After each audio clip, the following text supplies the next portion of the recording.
Hello students, देखो BSc part 1 में हमने लास्ट क्लास में बात कर रहे थे हकल के नियम के बारे में। हमने लिखा था, हमने बात की थी एरोमेटिक यौगिक क्या होते हैं, किसी भी कंपाउंड को एरोमेटिक यौगिक होने के लिए कौन कौन से उनमें गुण आवश्यक हैं। अब हम आज बात करेंगे हकल के नियम के बारे में। हम पढ़ेंगे हकल का नियम। हकल का नियम कहता है ऐसा निकाय जिसमें 4n+2 पाई इलेक्ट्रॉन्स पाए जाते हैं, ऐसा निकाय जिसमें 4n+2 पाई इलेक्ट्रॉन्स होते हैं वो एरोमेटिक यौगिक कहलाते हैं। क्या बोला है हमने? ऐसे निकाय जिसमें 4n+2 पाई इलेक्ट्रॉन्स होते हैं वो एरोमेटिक यौगिक कहलाते हैं।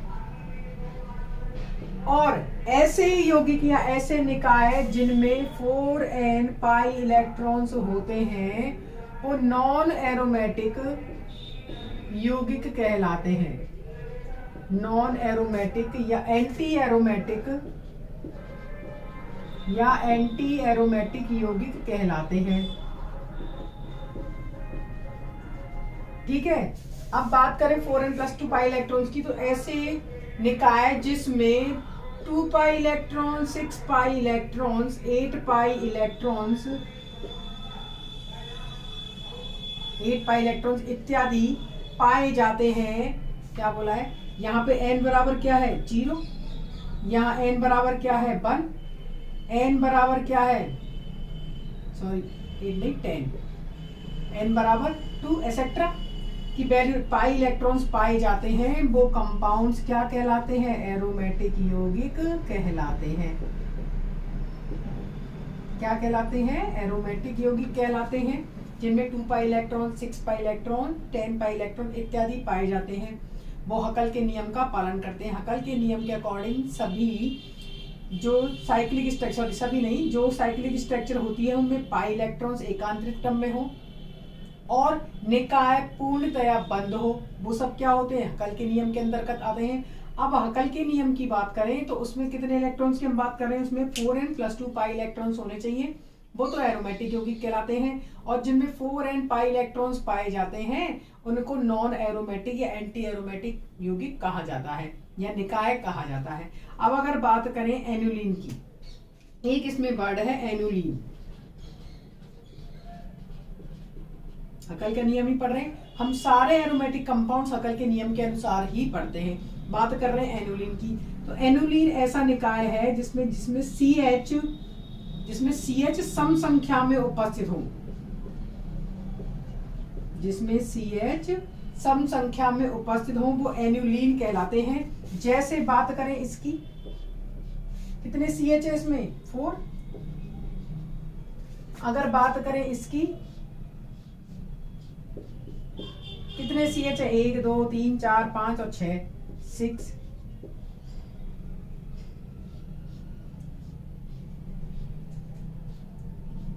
एक 2 3 4 5 6 7 8, कितने हैं? 8। तो सम संख्या में है सारे। तो ऐसे निकाय जिसमें सम संख्या में CH हो और पाई बॉन्ड एकांतरित क्रम में हो, एनुलिन्स कहलाते हैं। एग्जाम्पल है उनका ये। हम बात कर रहे थे हकल के नियम की। अब हकल के नियम में सबसे पहले हम करेंगे एप्लीकेशंस। तो एप्लीकेशंस पे हम बात करते हैं,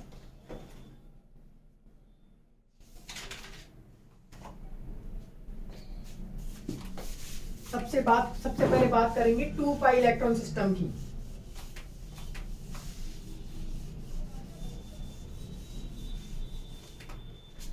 इसमें हम सबसे पहले बात करेंगे 2 पाई इलेक्ट्रॉन सिस्टम, जिसमें क्या हो? 2 पाई इलेक्ट्रॉन्स पाए जाएं, वो एरोमेटिक होगा या नहीं होगा?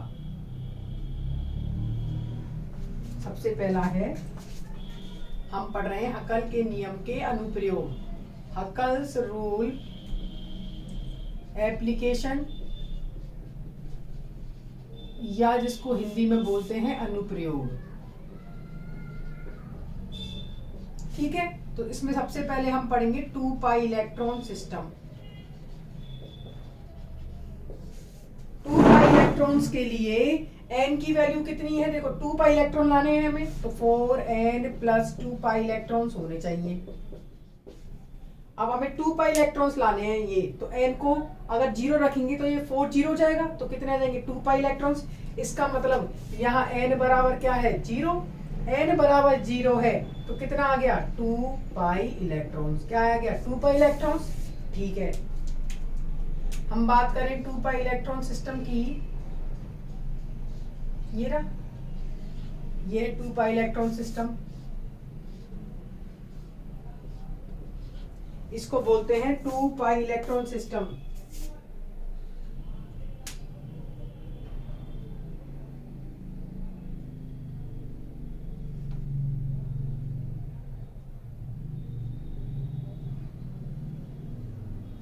अब अगर बात करें इन दोनों की, लिख दिया हमने 2 पाई इलेक्ट्रॉन सिस्टम, तो देखो इसकी अनुनादी संरचनाएं बनाए।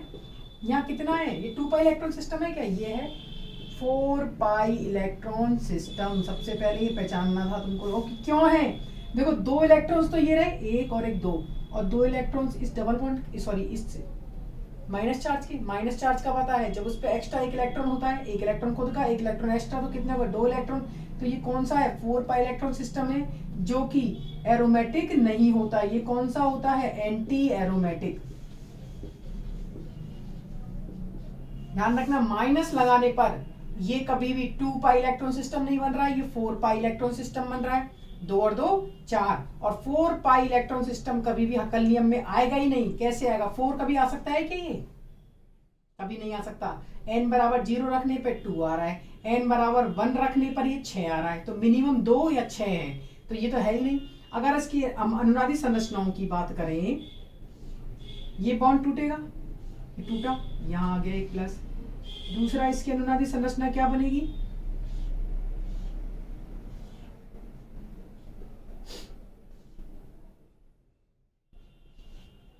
ये गई। इसका मतलब इनका अनुनादी संकर बनाए हम, ये रहा, ये है 2 पाई इलेक्ट्रॉन सिस्टम। तुम इसको उतार सकते हो।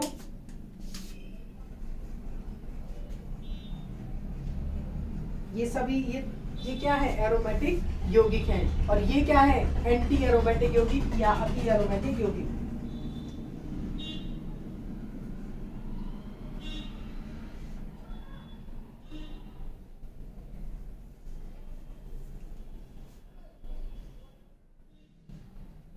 ठीक है, अब हम बात करें, ये तो हमने बात करी 2 पाई इलेक्ट्रॉन सिस्टम की। अगर हम बात करें 6 पाई इलेक्ट्रॉन सिस्टम की, हम बात करेंगे किसकी 6 पाई इलेक्ट्रॉन सिस्टम। दूसरा है 6 पाई इलेक्ट्रॉन सिस्टम। तो 6 पाई इलेक्ट्रॉन सिस्टम कब आएगा, यहाँ पे देखो n की वैल्यू क्या है 0, यहाँ n की वैल्यू क्या रखेंगे 1, तो 4n प्लस 2 में n 1 है, तो 4 दूनी 4 और 2 6, कितना हो गया 6 पाई इलेक्ट्रॉन आ जाएंगे हकल के नियम से। तो ये निकाय 2 तरीके के होते हैं, एक तो वो होते हैं जिनमें 5 सदस्य 5 मेंबर 5 सदस्य हो, और एक हो 6 मेंबर। हम क्या कहना चाह रहे हैं 5 मेंबर का मतलब ऐसा 5 मेंबर सिस्टम जिसमें 5 एटम हैं लेकिन वो 6 पाई इलेक्ट्रॉन के अंदर आता है। कैसे, इधर देखो 1 2 3 4 5 6, तो ये कितने पाई इलेक्ट्रॉन्स हैं इसमें 6 पाई इलेक्ट्रॉन्स हैं, और 6 पाई इलेक्ट्रॉन्स बी स्थानीकृत हैं। आगे बात समझ में। 6 पाई इलेक्ट्रॉन सिस्टम तो सबसे फेमस बेंजीन, हम जानते हैं इसको।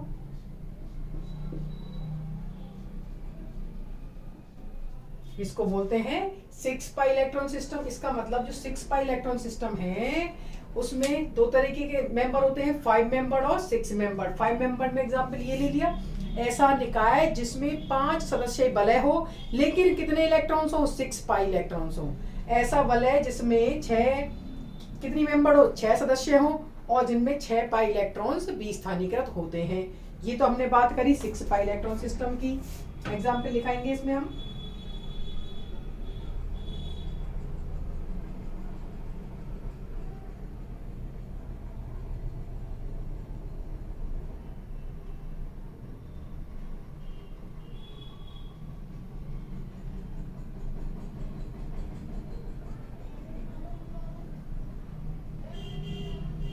ठीक है। अब देखो इसके अंतर्गत एक सबसे फेमस एग्जाम्पल होता है तीसरा 7 मेंबर्ड कंपाउंड। देखो 7 मेंबर्ड को वैसे क्या होता है, अगर बात करें इसकी, ये है 7 मेंबर्ड, तो क्या ये एरोमेटिक कहा जाएगा? पहले तो ये बताओ, क्या ये एरोमेटिक है? बिल्कुल भी नहीं है। देखो इसमें ये इलेक्ट्रॉन्स तो यहाँ चले जाएंगे, ये इलेक्ट्रॉन्स यहाँ से यहाँ, यहाँ से यहाँ और ये यहाँ से यहाँ। उसके बाद इसमें पूरी तरह निकाय में रेजोनेंस डिजनरेसी है क्या? इसमें डीलोकेलाइजेशन इलेक्ट्रॉन्स का, विस्थानीकरण इलेक्ट्रॉन्स का है ही नहीं, यहाँ टूट जाएगा। ये जो कार्बन है ये यहाँ पे कौन सी अवस्था में है? sp3 संकरित अवस्था में है। और अगर ये sp3 संकरित अवस्था में है ये कार्बन, तो इसमें विस्थानीकरण होगा ही नहीं। तो यहाँ पे क्या होता है, ये एक H प्लस की माइनस की फॉर्म में निकाल देता है, निकाल दिया इसने, यहाँ से एक H निकल जाता है तो क्या बनता है?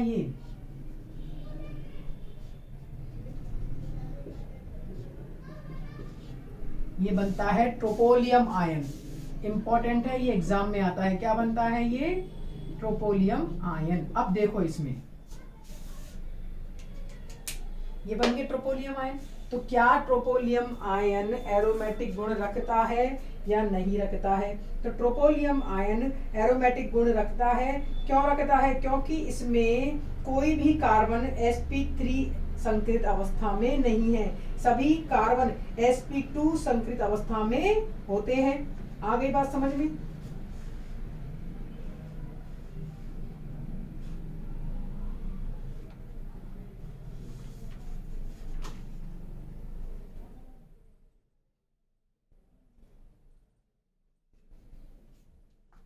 सभी कार्बन क्या होते हैं? sp2 संकरित अवस्था में। हमने पिछली क्लास में बताया था एरोमेटिक होने के लिए कार्बन को sp2 संकरित अवस्था में होना पड़ता है।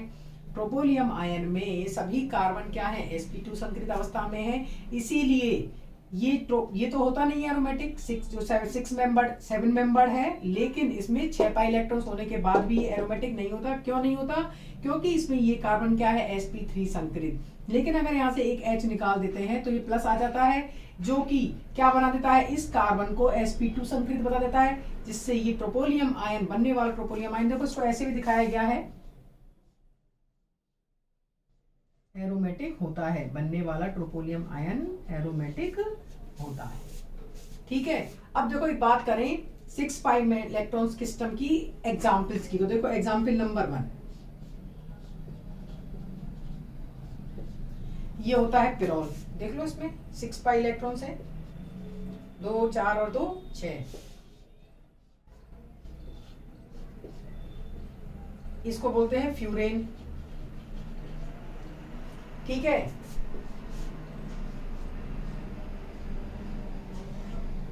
ये है साइक्लोपेंटा डाइइनाइल आयन। क्या है ये? Cyclopentadienyl ion. Next example की बात करें तो ये है थायोफीन। इन सबको तुम्हें दिमाग में याद रखना है।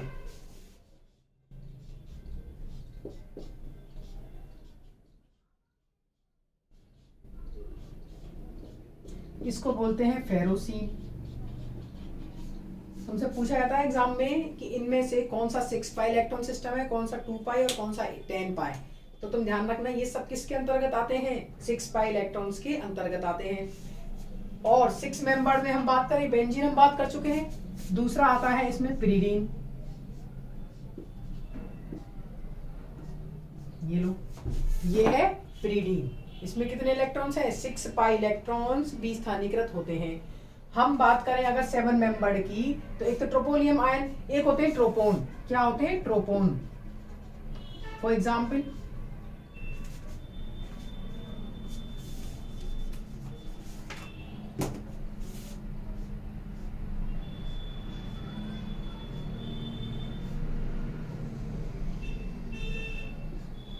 इनको बोलते हैं ट्रोपोन्स। डबल बॉन्ड O है, OH भी हो सकता, डबल बॉन्ड O, ये क्या हो गया? ट्रोपोन। इनको बोलते हैं ट्रोपोन। ये है 6 पाई मेंबर। अब हम नेक्स्ट पढ़ेंगे 10 पाई इलेक्ट्रॉन सिस्टम। इसमें तुम इनको उतार सकते हो।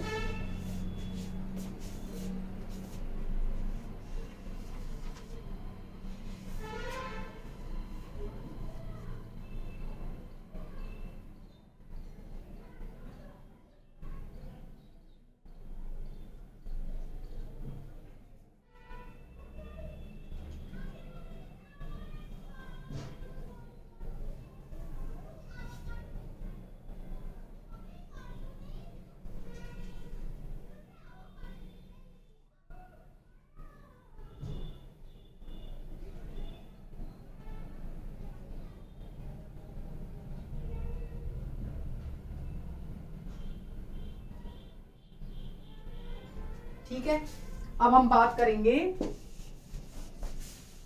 10 पाई इलेक्ट्रॉन सिस्टम की। तो देखो 10 पाई इलेक्ट्रॉन सिस्टम में तीसरा है 10 पाई इलेक्ट्रॉन। तो देखो 10 पाई इलेक्ट्रॉन्स किस में होंगे, जिसमें n की वैल्यू 2 होगी। n की वैल्यू 2 रखने कैसे, 4n + 2 पाई इलेक्ट्रॉन्स। n की वैल्यू कितनी रखनी है, 2, 4 दूनी 8 और 2 10, कितने आ गए 10 पाई इलेक्ट्रॉन्स। ठीक है, तो इसमें सबसे पहला एग्जांपल है एन्युलिन।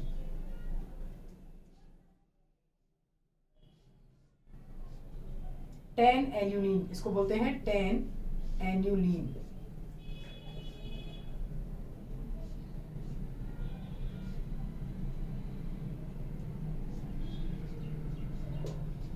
इसको बोलते हैं, देखो इसमें हो गए 10 पाई इलेक्ट्रॉन्स, 1 2 3 4 5 6 7 8 9 10, कितने इलेक्ट्रॉन्स हैं 10 पाई इलेक्ट्रॉन्स।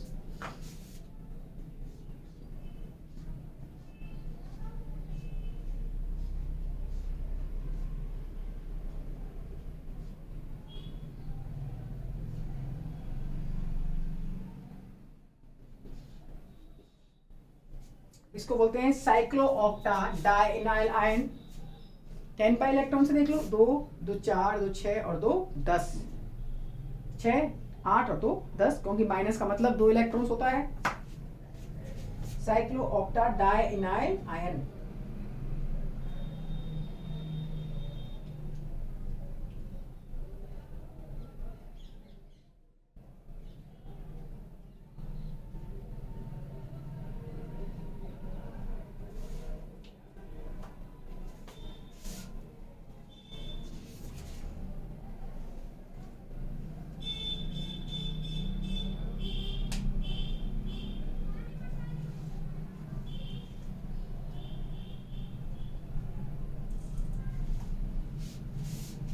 ठीक है, अब हम नेक्स्ट बात करेंगे एरोमेटिक इलेक्ट्रॉन स्नेही प्रतिस्थापन अभिक्रियाओं के बारे में। देखो ये जो अब तक हमने पढ़ा है ना, ये तरह इंपॉर्टेंट नहीं है, यहाँ से क्वेश्चन भी बहुत कम आते हैं। हकल का नियम जरूर आता है एग्जाम में कि हकल का नियम क्या होता है। तो हकल के नियम के लिए मैं तुम्हें जो समझा दिया है, इसके बाद तुम्हें नोट्स भेज देंगे। तो सबसे इंपॉर्टेंट पार्ट अब स्टार्ट होता है एरोमेटिक इलेक्ट्रॉन स्नेही प्रतिस्थापन अभिक्रियाओं से। ये अभिक्रियाएं आती है, इनकी मैकेनिज्म आती है। ठीक है बच्चों,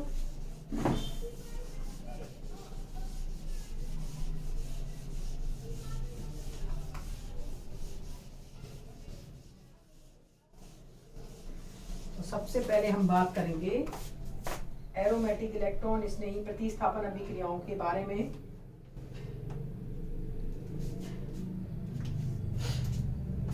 एरोमेटिक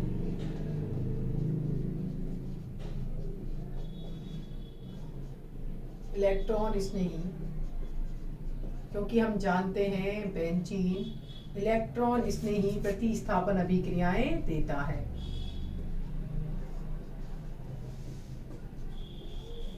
एरोमेटिक इलेक्ट्रॉन स्नेही प्रतिस्थापन अभिक्रियाएं, तो ये है बेंजीन प्लस आक्रमण किसका होगा, पहले इलेक्ट्रॉन स्नेही का।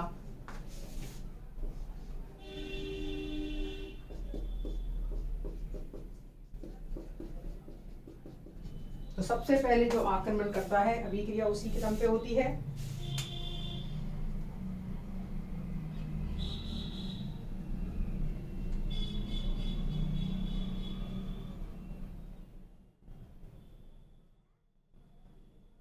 ठीक है, अब हम बात करें इसकी मैकेनिज्म की। तुम इसको ढंग से समझ लेना, सारी की सारी पीछे अभिक्रियाएं आएंगी, नाइट्रीकरण, सल्फोनीकरण, हैलोजनीकरण, फ्रीडेल क्राफ्ट अभिक्रिया, वो इसी पे बेस्ड है। हम बात करें मैकेनिज्म की, तो ये देखो 3 स्टेप में कंप्लीट होती है। 3 स्टेप्स में पहला स्टेप बात करें, फर्स्ट स्टेप में, तो ENU लिया है हमने।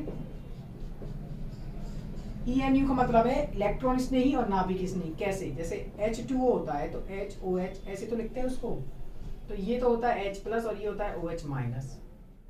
ठीक है, OH- नाभिक स्नेही हम पढ़ चुके हैं पिछली क्लासेस में। नाभिक स्नेही क्या होते हैं, जिन पे इलेक्ट्रॉन डेंसिटी ज्यादा होती है, और इलेक्ट्रॉन स्नेही क्या होते हैं, जिन पे इलेक्ट्रॉन्स की कमी होती है। नाम से पता चल रहा है इलेक्ट्रॉन स्नेही। ठीक है, ENU कैसे टूटेगा, E++NU-। सेकंड स्टेप में क्या होता है, सेकंड स्टेप में ये बेंजीन पर आक्रमण करता है तथा एरिनियम आयन बनाता है। प्लस ई प्लस,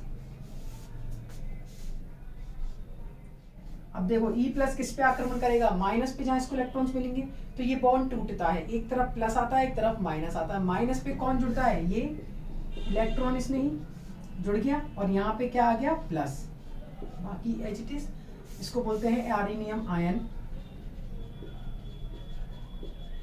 अब इसकी हम क्या बनाएंगे, अनुनादी संरचना, इधर देखो ये रे, ये यहां से कहां जाएगा, इधर, क्या बन गया,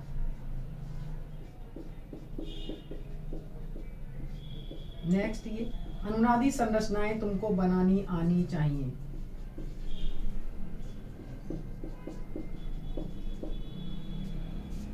इसके बाद ये बन सकता है क्या, आगे नहीं बन सकता, इसका मतलब इनका अनुनादी संकर क्या हो गया,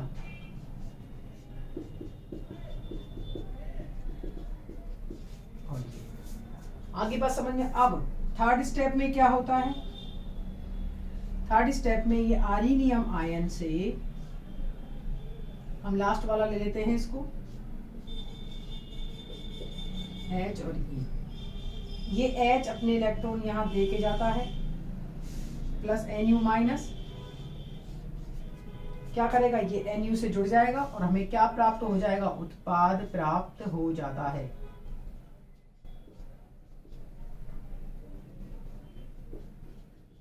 प्लस NuH, इसको देख लो, देखो वो क्या रहा है इसमें, सबसे पहले बेंजीन लिया, बेंजीन पे मान लो हम आक्रमण करवा रहे हैं Cl2 का, किसका एग्जाम्पल ले रहे हैं हम, Cl2, तो Cl2 कैसे टूटता है, Cl2 टूटता है Cl प्लस में और Cl माइनस में, ठीक है, तो Cl प्लस तो इसमें हो गया इलेक्ट्रॉन स्नेही और Cl माइनस हो गया नाभिक स्नेही, उत्पाद क्या बन जाएगा, क्लोरोबेंजीन प्लस HCl, Cl आ रहा है ना नाभिक स्नेही, HCl।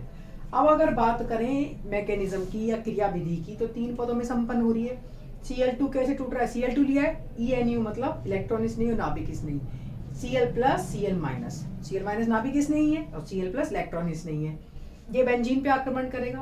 बेंजीन पे आक्रमण करने के लिए मान लो इसने आक्रमण किया यहाँ, तो इलेक्ट्रॉन्स कहाँ शिफ्ट हो, सॉरी ये बॉन्ड टूटा था, इसने यहाँ आक्रमण किया, यहाँ माइनस था और यहाँ क्या हो गया प्लस, ये रहा प्लस, ये क्या होता है आर्सेनियम आयन। इसकी हमने अनुनादी संरचनाएं बनाई और अनुनादी संकर, पॉजिटिव चार्ज घूमता है। अब इसमें क्या होता है, थर्ड स्टेप में ये इसकी एरोमेटिसिटी खत्म हो चुकी है, तो यहाँ से तुरंत हाइड्रोजन H प्लस की फॉर्म में बाहर निकलेगा, NuH बनाएगा, ये रहा Cl जुड़ जाएगा, एक तरह से HCl बाहर निकल जाएगा। देखो सबसे पहली बात है कि बेंजीन इलेक्ट्रॉन स्नेही प्रतिस्थापन अभिक्रिया क्यों देता है, बेंजीन पे इलेक्ट्रॉन स्नेही आक्रमण क्यों करता है, नाभिक स्नेही क्यों नहीं देता है। तो हम बात करें बेंजीन की, तो देखो ये है बेंजीन, ये बेंजीन है और हम जानते हैं बेंजीन पे क्या होते हैं, पाई इलेक्ट्रॉन घनत्व अधिक होता है, पाई इलेक्ट्रॉन से खूब सारे 6 पाई इलेक्ट्रॉन्स हैं, तो आने वाला इलेक्ट्रॉन स्नेही जो इलेक्ट्रॉन की खोज में था उसको आसानी से बेंजीन मिल जाता है और वो इलेक्ट्रॉन स्नेही प्रतिस्थापन अभिक्रियाएं देता है। बात करें नाभिक स्नेही की, तो नाभिक स्नेही पहले उसके पास खूब सारे इलेक्ट्रॉन्स हैं और यहाँ भी इलेक्ट्रॉन है, तो वो कभी नहीं चाहता कि सेम चार्ज पे आए, वो क्या चाहता है, मैं तो वहां जाऊं जहाँ इलेक्ट्रॉन्स की कमी हो।